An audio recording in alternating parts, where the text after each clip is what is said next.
Hey, it's Aaron. I'm awful proud of myself because I got the Bronco covered in mud.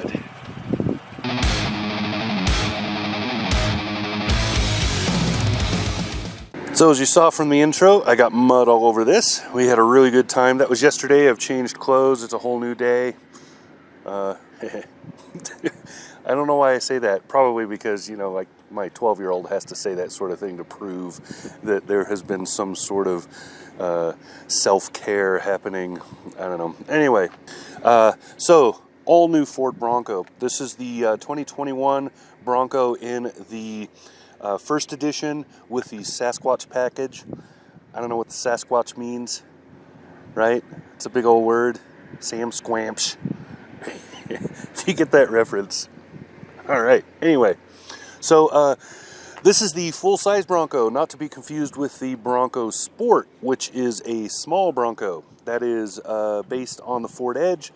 This has much more akin with the F-150. So in this package, you've got basically Ford going straight after the Jeep Wrangler, and they did a really good job of it. So I would not pit this against a Wrangler Rubicon for a couple of reasons. First, breakover isn't quite as good, and the there's no disconnecting sway bar, that sort of thing. So it is not a rock climber, but it is an extremely capable off-road machine. I'll show you some photos, a couple videos as we go along. You can see us blasting some mud puddles. I went up and down a hill that's a lot of fun, but this would not go up the big hill that I talk about fairly often, where you really do need like that Wrangler Rubicon or Dodge Power Wagon, that sort of capability. You can't do it in this. You can do it in a ZR2 if you have the smaller truck, so if you have the Colorado, but you won't do that hill with this, the Gladiator, vehicles like that, because they just don't have the breakover. You'll be smack in the middle of the truck constantly as you try to go down. Anyway, this is a great setup. Beautiful Ford blue here. It's got, you can see the front there. Some of that is package editions. I'll try to point things out as much as I can, but it's early. This is like only my second coffee and I've just started on it. Yeah, I'm probably just going to say the sponsor for this video is coffee. And I mean, that would make sense. I'm wearing a Snowy Elk shirt. They don't sponsor me, but I love their coffee. I buy, yeah, the Gondazars, awesome people. SnowyElk.com. I'm just going to give a shout out. So anyway, this is a wonderful, wonderful truck. Let me talk about the front end first, and then we'll move around to the side a little bit. So what you're seeing on the front, you can see this, the grille and then Bronco in large letters. It's amazing to me how many people assume this is a Jeep when they don't see the front or the rear end, and then they see it and they go, wait, right? Those big old knobby tires and the whole rest of the build is cool. So you can see the toe pins. You can see this guard is actually part of a package. And along with the bumper that's underneath it. So the standard version will not have that, but there's lots of options. I've been building these 3-4 times now on Ford's website, and there are tons of options for it. And then you can see the lights, and that's about all there is to see up front. I want to point out a couple of things, though. There's some really cool stuff. First off, these things right here are neat.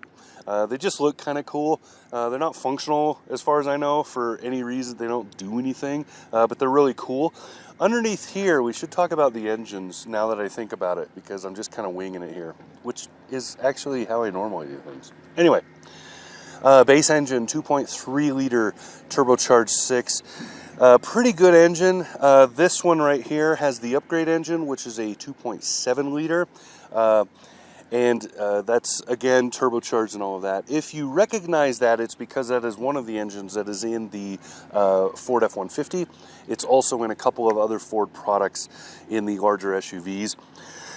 That's mated to a 10-speed transmission. Again, straight out of the F-150. It's a really good setup. So normally when I'm off-roading, I do not like turbochargers. They tend to kick in too fast. You tend to lose traction because you suddenly get extra wheel spin. This is really well done for two reasons. First one is when you when you want it to get up on the freeway, you want to get going, this engine will blah and make it happen. The sounds it makes are pretty good, but I'm pretty sure that's Ford enhancements. I don't think that's the actual engine sounds. I think it's enhancements in the cab to make it sound better. But it sounds really good, and it's definitely capable of getting up to freeway speeds without any issues whatsoever. Second thing is, the reason the turbo doesn't seem to be going blah, and yanking the truck around at all is because the truck is heavy. If this were smaller, like in the Ford Ranger, that's one of my #1 complaints, is that in that smaller truck, the turbo tends to jump a little bit, and that loses traction when you're off-road. In this, that was not an issue at all. I had no problems with that. So, very, very nice setup. You do have full 4-wheel drive that is low geared and everything, so you have a full-on transfer case. It's not, just some all-wheel drive call that they're naming 4-wheel drive. You have controls for that on the inside. You have 4 high, you have two-wheel drive, this is rear-wheel drive normally. Then you have 4 high, 4 low, and you have 4A, which is sort of like basically all-wheel drive. It's 4 automatic, and you'll see that in Ford trucks all over the place. It's basically all-weather driving. All-wheel drive. That's kind of how I would describe it. It's all-wheel drive that kicks in when it needs to, but is otherwise 2-wheel drive. So your 4-wheel drive system won't kick in until you need it. Very cool setup. So let's go around the side so you can get a little more perspective on the size, and we'll talk about some other cool features. All right, if I haven't told you already, you probably should grab a coffee. This is going to be a long one. There's a lot to cover here. We're already over 5 minutes, but anyway, here's the side. So from this perspective, what you're seeing is those beautiful wheels. Those are beadlock capable. It comes standard with these Goodyears. These are Territory MTs. They're pretty good tires. They're a good size for this, for sure. Nice and beefy, lots of grip, and very wide. I believe they're 315/70s, if I remember right. Those are 17-inch wheels. So you can see the rocker bar down on the bottom. You can see those aggressive tires. Behind them are the shocks and other things. Those, as far as I can tell, those are all Ford. So there's some sort of OEM. They are not like an upgrade like Fox or somebody. So these are the standard issue with the vehicle, and it's got a lot. The knuckles are very large. It's got a lot of really beefy stuff on it. That is the reason that it's so capable, because it can take a good knock. So you're looking at that. Then also look at the roof. You see how it's segmented. That's because the roof comes off. So the top section is in 2 pieces. You pull those off, no tools required. You just use your hands to twist some things. And the middle piece is in 1 big piece that comes off pretty easy. These are all one-man jobs. You can do it by yourself. I did it. The back part will require 2 people. You have to unbolt it from around the perimeter on the bottom and then lift it off, as the Broncos of old, and of course the Jeep Gladiator, etc. They all work like that. So that one will require 2 people, and that is the only one of the 3 that will not store in the truck. So you can't get that in the back of the truck. It's too big. Now the doors also come off, all 4 of them. So those are a pretty easy operation. You undo 2 bolts, you pull the door off, it unplugs itself because the plug is really, really well done. I'll try to get a close-up and show you. And those doors, again, store in the back of the truck. I'll walk in and give you here's an idea of some perspective, right? So this is how big this is. Again, this is not the Bronco Sport. Please stop saying what a piece of crap that is. That is not what this is, okay? I've posted this on social media all week, and I've had nothing but people saying it's not a real Bronco, because, yeah, they're not seeing this perspective. Anyway, so the way this works is all these pieces come off. This happens to have the little bags they go in, which is awesome because those bags have hooks that go on to the tie-downs in the cargo area here. And then they just stack vertically. So the back seat ends right about here. And then these pieces, they all just stack, blah, blah, blah, blah, like that. And behind this, there is a roll bar, and that carries all the way forward. There is no crossbar. It's way back here. It's not up there, which is actually kind of cool. It gives you much more open air. So As far as all of that goes, the only thing a Jeep can do that this can't do in terms of taking it apart is the windshield on this does not fold down. Otherwise, just like a Jeep, which is what Ford was trying for. Ford is really definitely aiming for the Wrangler with this. And I think they did a really good job of that, because I like the fact that any of these off-road rigs, right, especially the Jeep Wrangler, which has basically reigned supreme forever with no real competition, is now seeing competition, and it's good competition. So I'm not going to say which one I would prefer, because I don't think that's fair.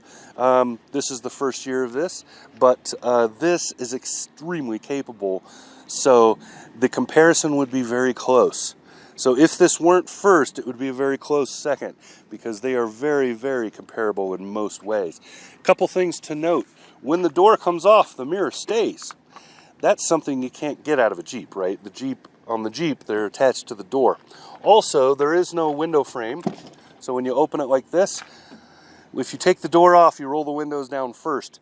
And very, very cool setup, very, very easy.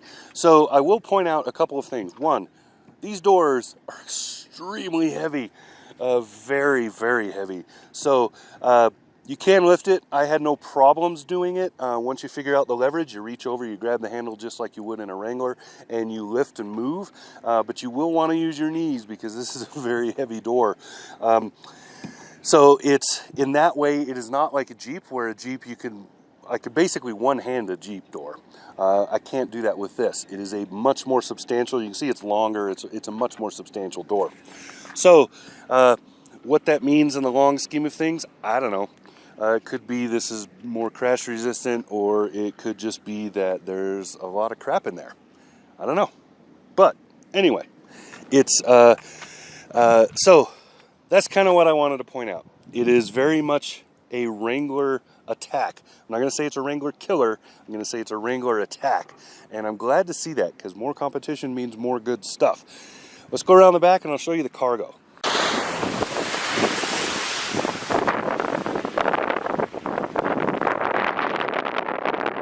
So here we are at the back of the rig. You probably still see more similarities. You can see the big spare tire back here. And you can probably tell just by the location of certain things that the door swings out and the glass must swing up. Also, note the toe pins down there and the rear bumper. Those are add-ons. Those are upgrades from a package. The standard ones are still there. It still has the toe pins and stuff, but the standard bumper is a little less steel and aggressive looking. It's a little more, I don't know, softer? I don't know the word. Anyway, but let's open this up. So this swings out, but I want to show you something. It swings way out. So it's completely out of the way. It's a good probably 30 degrees or so away from 90-degree parallel. So very nicely done there. Big piston on there makes it really easy to open and close. That's a good plus. This just pops up, as you would expect. So this part stays with this when you take the roof off. That part stays with the Bronco. So there you go. And then now you're looking at the cargo area. So all of these bags are the bags that are made to store the doors and the roof, etc. And then they stack right along here like I was talking about. So really kind of a cool setup. You can get a little cargo cover that clips in over here and does its thing right here. There's tie downs. So if you look right here, it's a big, substantial, heavy tie down. Those are on each corner, all four. And then underneath here, you have your jack and a few other extras. It is a screw jack. So if you own one of these, I would very much recommend that you figure out like a high lift or something hydraulic. Just because that little screw jack is going to be a pain in the ass anywhere you're going to be changing a tire, which is most likely not going to be on the street. So, you know, it's just my own little FYI, my own little words of advice. And that's true of everything, by the way. If you have a big vehicle that's high off the ground like this, those little scissor jacks, screw jacks, whatever you want to call them, they suck. All right. Anyway, so you can get an idea of the cargo area. It is very much commensurate with a Rubicon Unlimited, or a Wrangler Unlimited is what I should have said. So you have cargo lights back here. There's a couple of 12-volt plugs, a few other things. This does have a stereo upgrade, so there's a couple of extra speakers back here, subwoofers, etc. Very, very well done. I really like this setup. It's classic in terms of Jeep's been doing this for a long time. They're doing it, and it looks really good. So there you go. Let's go look at the inside a little.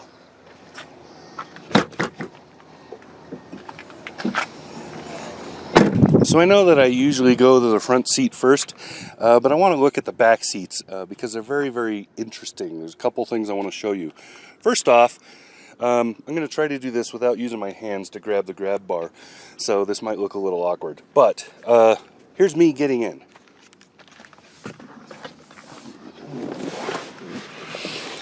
So you see it sits high, but you can see with this seat back for my size, I'm 6'3", my knees are just touching it. So I am actually fairly comfortable back here. If I do this, put my feet under the seat, it's actually pretty okay. I wouldn't want to do a long road trip like this, but it's not bad at all. Could be way worse. So you can get 3 across back here, and if you want to, I would not knock you for doing that. Now I want to show you the seat folding down. This I am going to have to set my coffee down for. So I grab the handle back here, and I forgot to pop the headrest down.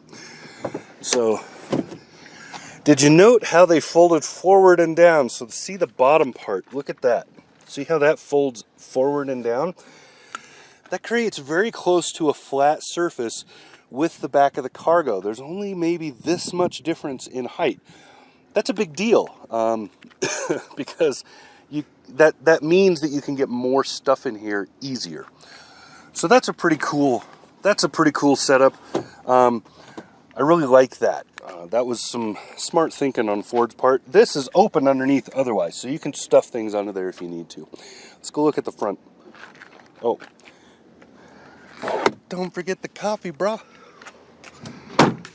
Alright, so up front it's a lot easier. It was definitely easier to get in. You have this grab right here. On the passenger side there's the same thing. There's also one in the middle right here. This is more of a oh shoot bar. Try to be as family friendly as possible. This is more of an oh shoot bar. This is more of a I'm getting in and out. This does sit pretty high, so you do have that. Then on the interior here, you have Bronco uniqueness. It's very Bronco as far as it's square and blocky versus the way Ford's pickup trucks have been going, which are a little more refined. That's because this is supposed to be a tough vehicle, so the square blockiness creates that feeling. But otherwise, it has a lot of the same or very similar screens. It has a huge virtual driver screen here. The speedometer is physical, moving like this, but there's digital, etc. over there. Huge infotainment that's very easy to use. Then you have down here by the shifter at the bottom of it, you have the four-wheel drive controls. So this controls the transfer case, basically. You have 2 high, 4 high, 4 low, and 4 automatic, which I talked about. And GOAT modes. GOAT is a Ford thing. It's basically your all-terrain modes. So you tell it, what am I trying to deal with? Snow, sand, what?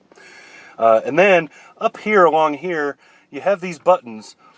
These basically control the differentials. So you have the disconnect, then you have your front locker, rear locker, and then you have some extra turning radius add-on. So basically what it does is it starts braking inside wheels when you're turning. Gives you much tighter turning radius when you're off the road. And traction control, and then the Duke's lights, so hazards. You know why I named it that, right? Yeah.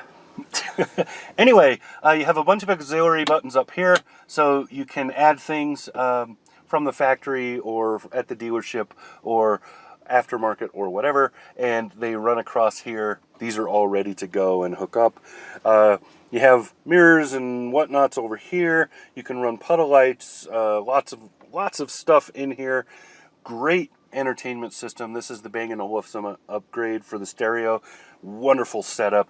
There's a 12-volt plug up here for just in case. I mean, USB plugs, I should say. USB plugs up there.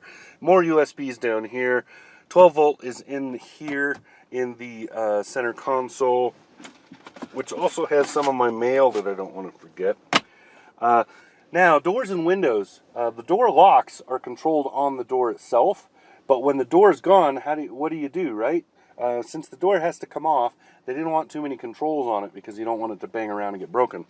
So all the windows are over here. You know, Jeep has them up here. Ford put them right here. Also, the mirror adjustment is over here, so you use a little button over here. You have bungee pockets. You have, netted pockets. And I think that's about all I have to show you. Most of the roof panels, as I said, they come off just by twisting these things and they come loose, right? So there's one clip on each, one on each side on the back one, and then these turn, one in each corner basically, to loosen them so that you can just lift them off. And the way I've been doing is I just open the door and lift them off like that. And they're pretty lightweight. They are felt lined. So it's not just straight up plastic like in Jeep. It is felt lined. And I noticed that this is not very, but surprisingly quiet on the highway. It's also very mannered on the highway. It drives pretty well on the highway, despite all of this extra stuff on it. So I was really surprised by that. Also, going through the puddles that we went through and then the car wash just a little while ago, I didn't have any kind of leaking at all from these. These fit very, very tightly. It takes a little bit of effort to really push these down and lock it in. That's pulling them down together and making sure there's a good seal. So nicely done there, nicely done overall. I'm very impressed with this truck. So there you go. That's what I got.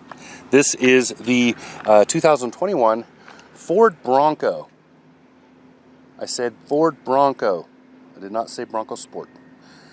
There is a big difference, literally. Anyway, 2021 Ford Bronco, really nicely done. Ford did a great job on this. It is a good piece of competition for the Jeep Wrangler, finally. Somebody has some real competition for that. This is a great rig. Now, I didn't talk about pricing because this is actually a pre-production prototype. So it's technically a production prototype. It has a VIN number, but it is not for resale. So the Monroney they gave me has no numbers on it. So I had to just go to the website and try to spec it. And that took a little effort because the first edition is no longer available for sale. So average sale price on a first edition is roughly $65,000 before any sort of dealer markup, which I definitely guarantee you're going to deal with. But as far as speccing it as close to this as possible for somebody who wants to get on that list and order it now, so these are on back order. You will not find one, you're not likely to find one on a dealer lot. But if you order one now, it won't take too long. Ford is saying they're only out about 2 months right now. So that's not bad at all, considering that there are people who ordered these in November of last year. And here we are in August, and they're just now taking delivery. So anyway, if you order this as close to this spec as I can get it, you're going to pay pretty close to that $65,000. It's about $64,900, give or take. So, and that's with delivery. So to spec it like this, you're going to be at about that $65,000 mark. So that's great. That's a really good price. You're going to spend that on a Wrangler Rubicon anyway. So there you go. Comparable, I'm not going to say because it's a little too early, and I don't want people to think that this is either a Jeep killer or a total failure, because I think it's a real close match. I think you're looking at them just like this, and one is only very barely topping out the other. It's a very, very close race. There's a couple of differences. There are some things about this that are much more ergonomic than the Jeep, and there are some things about the Jeep that are much more capable than this. So it's really hard to say one is better than the other, because it really does depend on what do you want. If you're a Moab rock crawler and you're going to go do things and you want to do it from the factory with no alterations, you probably need a Rubicon. If you want to go out and have a good time and you want to have a smooth highway ride in the process of that, and then you want to have capability once you get there so you can do more than just drive down the dirt road, this is definitely matching what you want. And then you can have the rest of the fun times that are equal on both fronts, with the roof and the doors and everything coming off. So, you set up a campsite, you strip all that off and you dump it somewhere, hide it in your tent or whatever. You can take off and have a good time in this, and it's a lot of fun. So there you go. That's all I've got. I'm not going to keep rambling. This is the full-sized Ford Bronco for 2021, and wonderfully well done. So there you go. Talk to you again soon. Subscribe.